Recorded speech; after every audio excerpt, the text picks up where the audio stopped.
Okay, so today our focus is going to be on the use of technology for flexibility of learning. And I'm hoping by the end of the session, you'll leave with some ideas and resources you can use with your students. These resources come from input from teachers, probably many of you. I had a chance to see or watch as people were logging on, and I know that Youth Pathways consultants were checking in with their teachers in the spring to get feedback as we were trying to vision how experiential learning could look in the fall, depending on, or in response to COVID. So anyway, I'm going to be sharing those resources today. And at the end of the presentation, or as we're kind of going through, if there are other resources that you know of or that you can think of that should be shared as well, then please either put it into the chat or send me an email at kathy.greeno@novascotia.ca and share that, because the more we're working together and sharing information and resources, the easier it will be with the delivery of co-op and O2. So what we're going to do is we're going to start with getting some feedback from you folks. And we're going to use Jamboard. And I know Becca used Jamboard this morning, and we had a few folks, and I'm not sure if they're on this afternoon, who had a few issues, but Jamboard is an interactive whiteboard that is developed by Google, and it's part of your G Suite family, and it's used for online collaboration. So it's in the link should be in the chat. If you click on that, and then what you do is on the left-hand side, when the Jamboard opens, on the left-hand side, fourth symbol down, there is a sticky note. So what you do is you click on the sticky note, you choose a color, and then you write in the response to the question that's being asked, and then you post it onto the board, and then you can move your sticky to where you want to put it. So my questions are, what is blended learning? Or you can respond to, what tools do you use for blended learning in your classroom? Okay, so the stickies have slowed down a bit, so I'm sure you had an opportunity to review what is there. And so we're trying to the best of our ability with the amount of time that we have, trying to model a few of the tools that could be used in your classroom with your students. And Jamboard is available to every region. If you go into your tools in your G Suite, you can see that it's there, and then you can create your own Jamboard and then use this with your students. Okay, so what is blended learning? So the actual definition of blended learning, which you folks got in your stickies, is a method of teaching that integrates technology and digital media and traditional instructor-led classroom activities, giving students more flexibility to customize their learning experiences. So for O2 and co-op, we're going to focus on the use of technology for flexibility. And that flexibility is key, especially during COVID. With the sharing of the back-to-school plan, it is very clearly stated that there'll be no field trips until otherwise instructed, and no non-essential visitors in classrooms. And so that definitely impacts or affects the delivery of co-op and O2.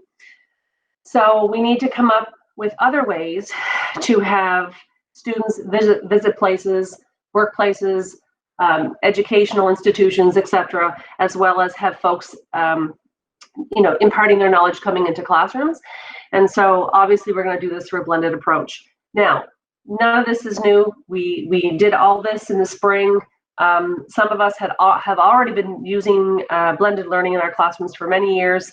And so what we're going to do today is offer some resources and show you some of the tools that we put in place to help support teachers as we head into the fall. Aware that at this point, we're in a full opening for the fall, but we have 3 responses. We have partial and blended, which at the high school level has the majority of our students being home and learning from home, so the real instruction plus self-directed learning in the home. And then we also have the 3rd response, which is the at-home learning or the virtual piece. So the blended becomes really important for the delivery of co-op and O2. It's also important that if you're going to be using certain tools that like were mentioned earlier in the Jamboard, Google Classroom, other tools, Jamboard, etc., other things that you're using with the students, that students are being taught how to use them. And it's a good idea to do that earlier than later, because with the transitioning between response plans, we won't know, when things will change and how quickly they will change. Now, hopefully, we're going to get some more details on, the plans on how that's going to look and when decisions will be made. But it's that front-loading piece. So making sure that students do know how to use the tools or the pieces that, those technologies and the digital media that you're going to be using with them in the classroom. So what we're going to do is we're going to start with cooperative education.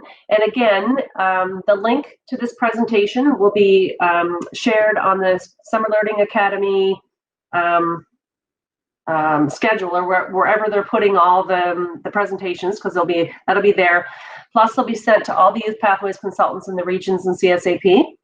And then they'll also probably be sending them out to teachers who did not have an opportunity to attend the session.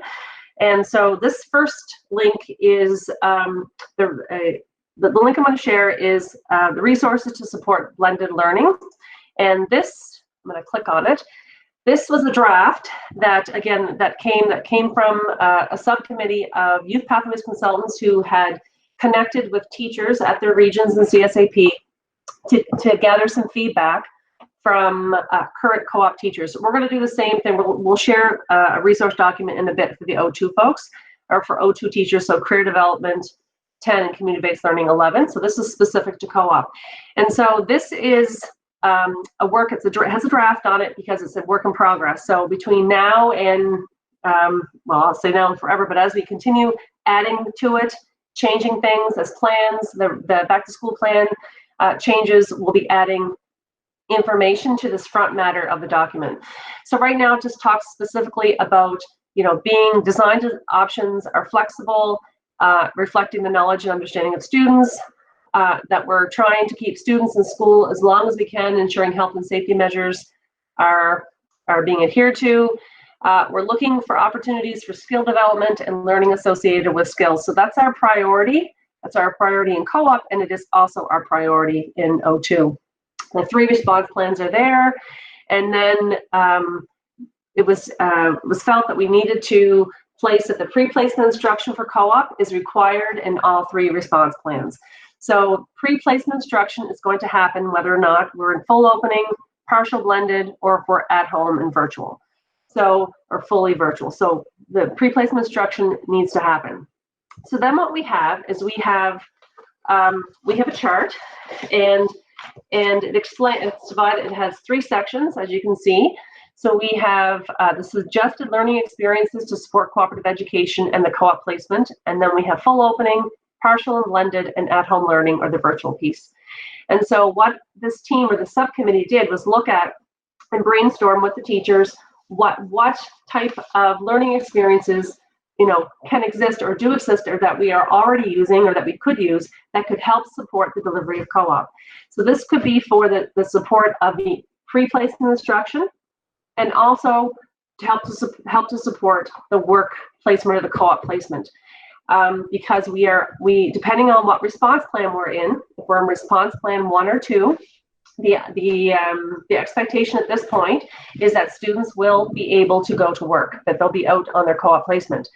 But there's a possibility that depending on the area and depending on what the student's interest in, we may have some difficulty in finding some placements, and so we need to make sure that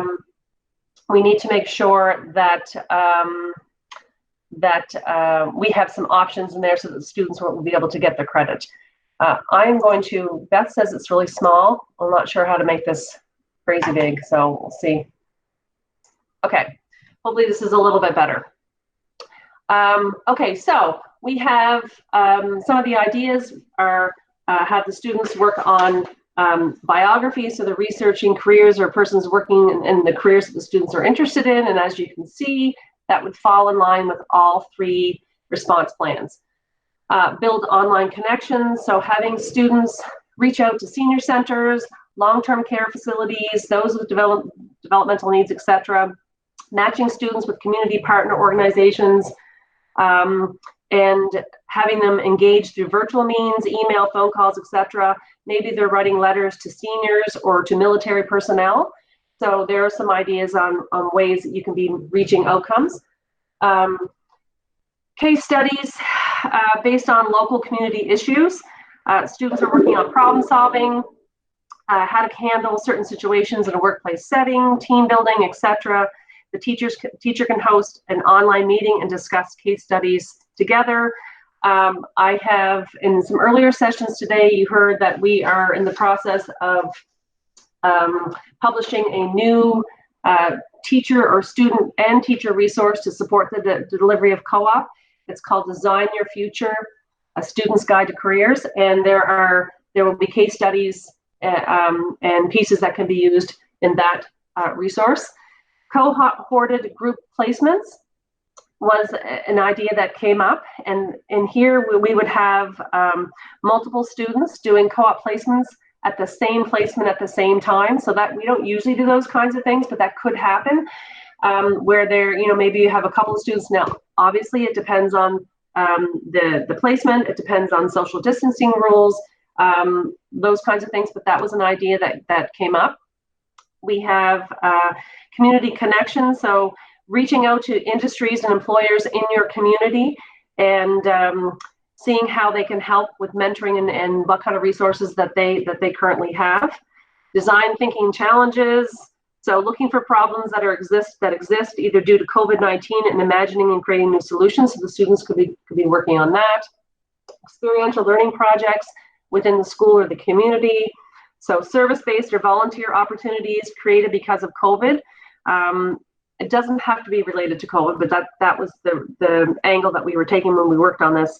Students are divided into small groups and follow the design thinking process. They complete a needs assessment at the school, so it could be something to do with breakfast program, learning center support, youth and health center, whatever, or the community.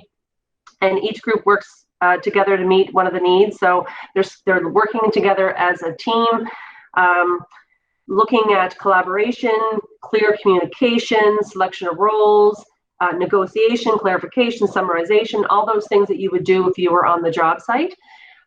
Family placements, usually in co-op, family placements are not ideal, but they occur as needed. Same thing will happen during COVID, and it may be that we're going to rely even more during this time on the connections that students have. So they have an aunt or an uncle who works somewhere that's willing to take them, or there's a family friend or whatever, which is usually what we do now. But the family placements, I know many co-op teachers have not jumped on that. They prefer the students to have an opportunity to get into the community and work with other folks, but that may be, obviously this is an option that we'll have to entertain. Framework for job skills demo. So this is, and if when you go down, when we scroll to the bottom of the page, each of these things are explained, and there are live links that you can click into. So this is for Nova Scotia Skills, and so it explains, if you click on it later on at the bottom of the page, it explains what the job skills demo is, so you could actually use this. This would be for students. It's suggested that if you're in a fall co-op for O2 students, that you might want to use this. And again, that will be explained in greater detail what that looks like. We've integrated independent student learning opportunities. So this, the integrated independent student learning opportunities will be for a second semester co-op only. So it's for a deeper, more enriched experience. So for students who's doing a second co-op, it's cross-curricular in nature.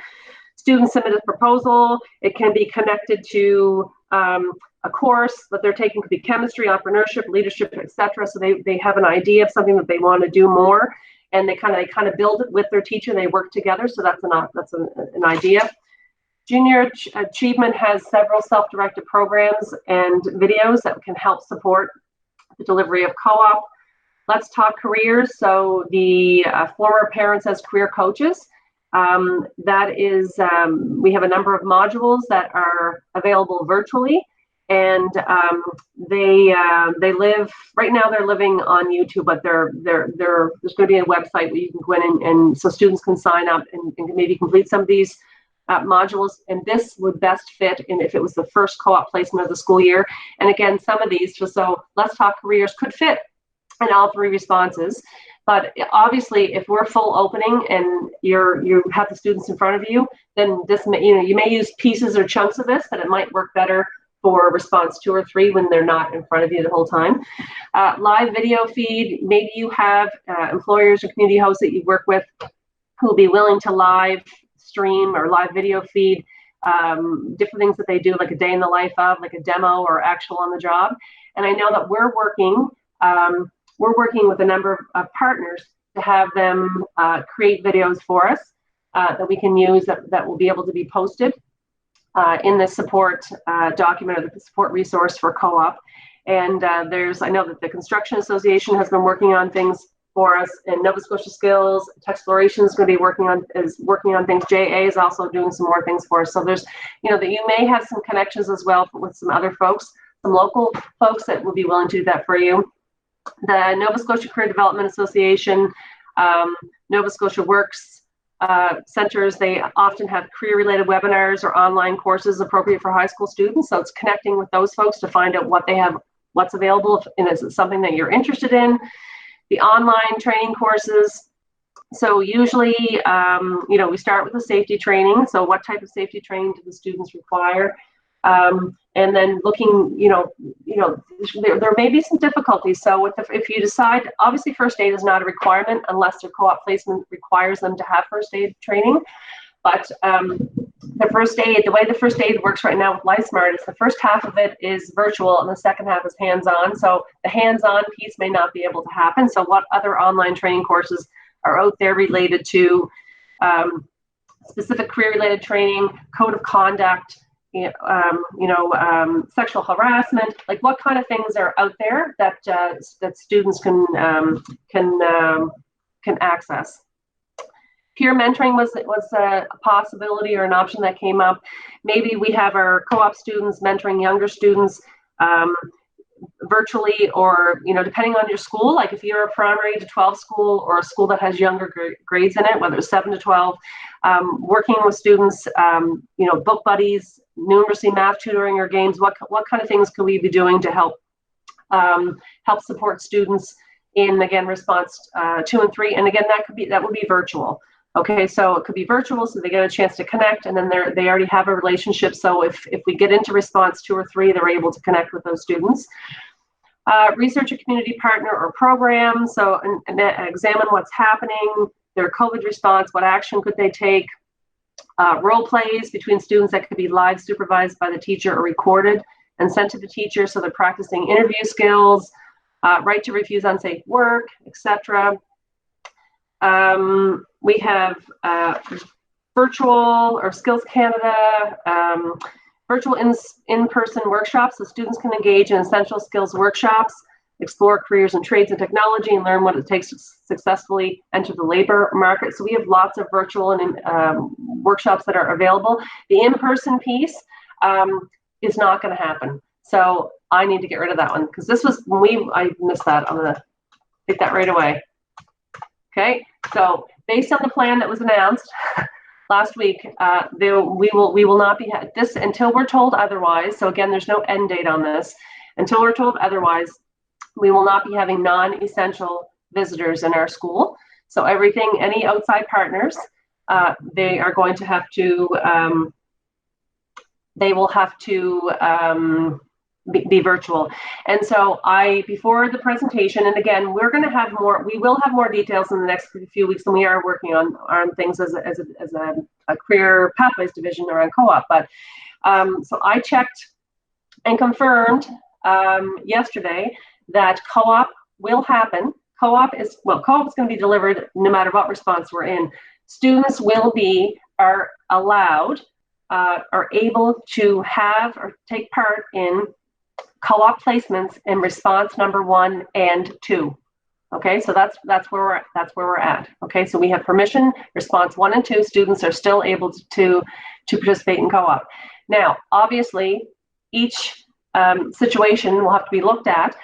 So because depending on what area you're at, let's say that a student is going to has a placement somewhere and they've had a COVID case at that particular place, well, then chances are they won't be able to be there. So we'll have to try to find them someplace else to go. So we'll be working through some of those, more details. And some of these things are things that we're going to have to deal with kind of as we're in them, but hopefully we'll have some more information there. But no, Kim had the question that yes, there are placements in response, full opening and partial and blended learning response. Students are still allowed or permitted, following health and safety guidelines, to be out into the community and doing their co-op or work placements. Okay, so what we have, we have the chart. I know it's really hard for you to see it, but at the end of the chart, then there's the list, and it kind of describes what each of these things are, and then there may be there'll be some links there. Okay. So some other resources that we have, obviously, to support co-op is we have our e-learning support site. So we have our curriculum site that has our co-op documents. Plus, we have the e-learning support site, which has a section on, you go to high school, has all the subjects or subject areas. Co-op is there. It will be updated for the fall. Right now, it is not updated. It's talking specifically about the spring, but it will be updated. It'll be updated once Summer Learning Academy is over. Next couple of weeks, that'll be updated, as well as the co-op Moodle. And many of you had an opportunity this morning to attend the resources workshop, and so you had a chance to go through these. I know that Jamie just presented a workshop on My Blueprint.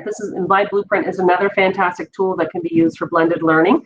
So it's it's a great opportunity for students to explore different careers, and he has also done a really good job of connecting different outcomes in the co-op course to what they can do in My Blueprint. So make sure that you take some time and have a look at that. Okay, we're going to go on to O2. So options and opportunities. And so what this team has done is at their beginning piece, their document looks a little different. In the fact that what they have done, so for the co-op curriculum, we have 6 outcomes, and each outcome has a number of indicators. So for O2, they have 4 modules for each course, and there will be sessions on these tomorrow afternoon. So a session on career development 10 and a session on community-based learning 11. And so each of these curriculum areas have 4 modules, and they also have 2 or 3 outcomes that go along with those modules. So what this team has done is they've looked at both of the courses, and they have the modules. So each module has been numbered. Okay, so in career development 10, we have self-discoveries, module 1. Exploring career or education career goals is 2. Financial literacy is number 3, and workplace readiness is 4. Okay, so O2 visioning for career development 10 and 11, the same kind of front matter as there was with the co-op. So again, we're being flexible. We're hoping that students are going to be in school. The opportunities for skill development and learning associated with skills should be the focus. And then again, the 3 plans. So then again, we have the modules, and then, okay, here's what their chart looks like. Looks a little different. So they have suggested learning experiences, and then there's the full opening, the partial, blended, and the at-home virtual. And then what they have done is on the last 2 columns, they have career development 10, and then community-based learning 11. So what they have done is looked at the suggested learning experience and have suggested, again, this is not written in stone. You can do, obviously, you folks, you'll know your students, you will know your courses, you use your professional judgment, but the suggestion from the team that worked on this would be that in career development 10, in modules 1, 2, and 3, you could do biography. Okay, same as in community-based learning 11, it's the same thing. 1, 2, and 4, they're suggesting that biography might fit. Okay, so again, you're making those decisions, but this is an attempt to help support you as you're going through in your planning. The other piece that is really important here would be the fact that depending on your your students and who you're teaching, mapping out the resources. So you're not going to want to use biography for each, let's say you're teaching multiple sections of co-op or students who are doing more than one co-op next year, especially if they're O2 students, you're not going to want to use Biography for each time that you're teaching us for each of those courses. So you're going to want to figure that out, how that's going to look, so it can look a little different. There are lots of resources. The other piece is that what is not, there are some things that are the same in co-op and the same thing that have been placed in the O2 charts, but they're not, they can be interchanged, they can move. It doesn't, there may be things in the O2 charts that if I'm a non-O2 teacher, non-O2 co-op teacher, then I would encourage you to go into the O2 chart, what's there that you can use with your students. So we all know that if they're O2 students and they've completed Career Development 10 and Community-Based Learning 11, which is supposed to happen first semester is Career Development 10, second semester is Community-Based Learning 11, that would mean that when they enter grade 11, the O2 students, they would not be required to do the entire pre-placement instruction of co-op. They would just be doing the classroom refresher. So they will have learned many of the, or all the things that the students that would have learned in co-op, okay? So here, we're not gonna go through all of these, but learning experiences, some of them, like I said, are very similar to what we have in co-op. This team did come up with, they had suggested that maybe the Youth Pathways consultants could facilitate or work together and create like a CD 10, CDL 11 Olympics, modeling it after the Nova Scotia Skills competitions. So that, there are things that probably will happen, supports that will be in place from your Youth Pathways consultants that will be able to help you. They have Construction Association of Nova Scotia.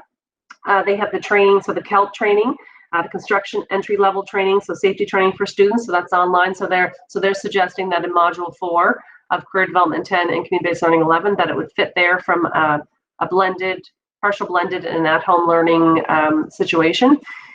Virtual tours, again, that's the same kind of thing. Let's see, Explore Careers Nova Scotia. So this is Nova Scotia-based labor market information for students to learn more about opportunities and career pathways in Nova Scotia. And again, when you scroll to the bottom of the page, there are links. There are links that will take you right to these places. So same as the Framework for Job Skills demo, the Government of Canada 9 essential skills. So there's lots of stuff there around assessing and engaging in skill acquisition and development.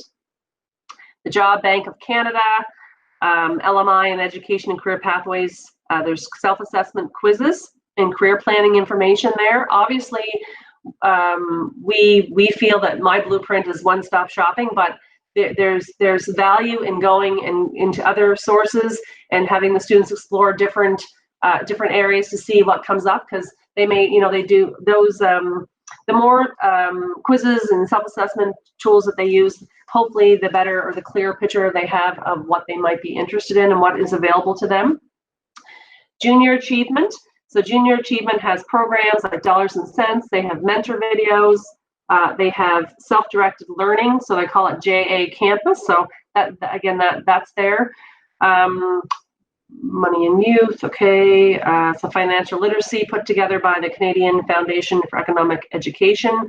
My Blueprint is here. We already talked about NSTDA, online training courses, okay. RBC, sure, some of you folks have, let me even see this, gain skills. Yeah, okay, sorry about that.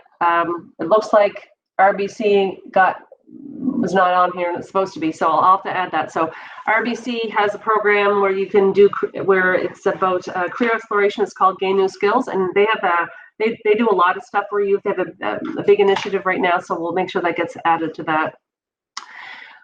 There's a lot of information on Skills Canada, Essential Skills Resources, St. John Ambulance, the Get Life Smart. So that's the first aid as well as the WMIS. The Learning Partnership has virtual tours of a variety of workplaces, so virtual reality workplace experiences. So again, this is one that's not showing up on the co-op, but the co-op, if you're non-O2 co-op teacher, you'll want to go through this list and see what else is there that you could use with your students. The Workers' Compensation Board, we have a Moodle. and that is currently right now being updated. So the Tracy Leary from WCB is going in and she's updating all of the teacher resource material that's there, as well as gutting the two quizzes we have, the Safe at My Job and Safe at My Job 2, and is redoing them to make them a little more rigorous and to make them connect more fully to the new curriculum and the way that we're delivering a curriculum nowadays. So she has, she started, I think it was last week, she has 6 weeks blocked off, so it should be ready. It will be, not should be, it will be ready for September, so that'll be there. So new resources, I know that some of you probably have already been into the WCB Moodle and used some of it, and some of it you see that's a little dated, but anyway, that'll be all new material and updated and ready for us for the fall, which is exciting. We also, for O2, we have our e-learning support site with a bunch of information there for O2. We also have the Moodles. So we have the Career Development 10 and CDL 11 Moodle. And if, again, when you go to the sessions tomorrow, Jamie is going to go into them and show you more about them. Now, when you get this slide deck, you'll be able to click and go right into the Moodle. So I'm sure many of you have been there already, but there's lots of really good information. There's learning experiences. So there's resources, and it's all organized for each of the courses. So that is there. So I might have been going a little fast. Anyway, this is a good thing. So what about questions? Do we have any questions? I know there's probably a lot. I will be very upfront in the fact that we are still working through some things. I am really, really excited that we are able to, that we have been given permission or the go-ahead to offer co-op semester 1 and 2. I had a really good question this morning from someone in the first session around curriculum, the co-op curriculum, that was asking us to, asking about, communication with the community house. So that's on my list. So there are still some things that we need to work through, for sure. But I mean, I think that's a good first step. And so from an O2 perspective, especially for the grade 10 O2 students, just the blended learning piece is going to be really important, because usually what happens in grade 10 is that we're out quite a bit. We're out and we're into the community. We're doing lots of exploring. So we need to figure out what are some other ways that we can use technology and digital media to help support us, so that students get a good idea of what is available for them.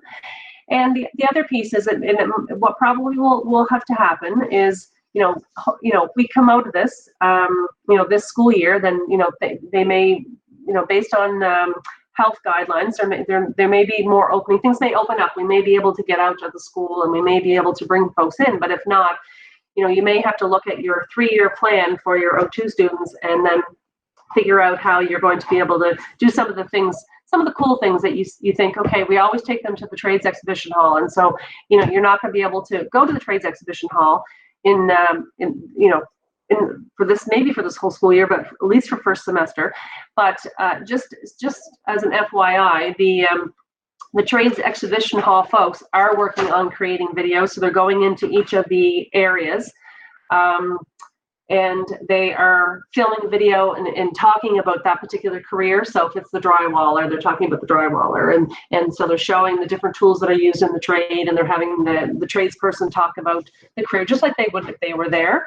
So all of our partners have been fantastic, and so on our end, we are working with them to try to get as many supports and resources in place, so that you're still able to provide those experiences for your students. And also thinking that the most important thing that we're doing here, or that we will be doing for co-op and O2, is looking specifically at skill development. And the other thing for O2 would be if we have the importance of, in the fall when we're there together, is that team building and the developing of relationships.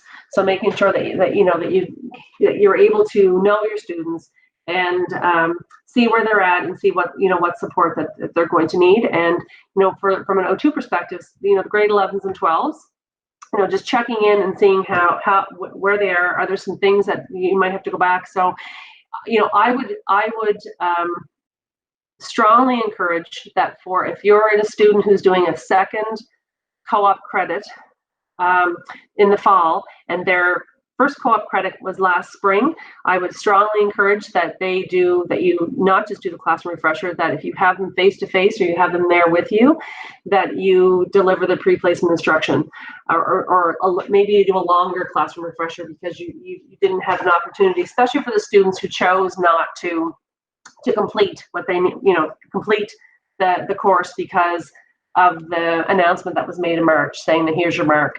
So there'll be students that will not have, the same level of knowledge that you feel that they should have. So, just things to think about. Okay, and so that is it for me. So I don't see that there are any questions. Are there any questions, Beth?